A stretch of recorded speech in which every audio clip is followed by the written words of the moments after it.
ఆ night car rent తీసుకొచ్చాం, అందులో ఆయిల్ అయిపోతుంది, మా దగ్గర డబ్బులు లేవు, ఆ కార్ ఇవ్వడానికి చాలా టైం పట్టేసింది.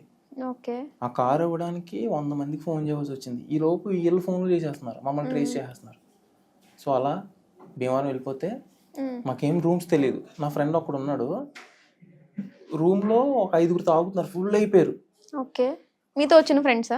కాదు, వేరే. నాకు పాలకొల్లు నుంచి భీమవరం, నేను వెళ్ళిపోతున్నాం కదా, నాకేం తెలీదు. భీమవరం వచ్చేసాం. భీమవరం వచ్చినప్పటికీ మాకు రూమ్స్ తెలీదు. ఒక్క ఫ్రెండ్ ఉన్నాడు వంశీ అని, తన ఫోన్ చేస్తే ఎక్కడ ఉన్నారా అంటే ఇక్కడ ఉన్నాం తాగుతున్నాం అన్నాడు.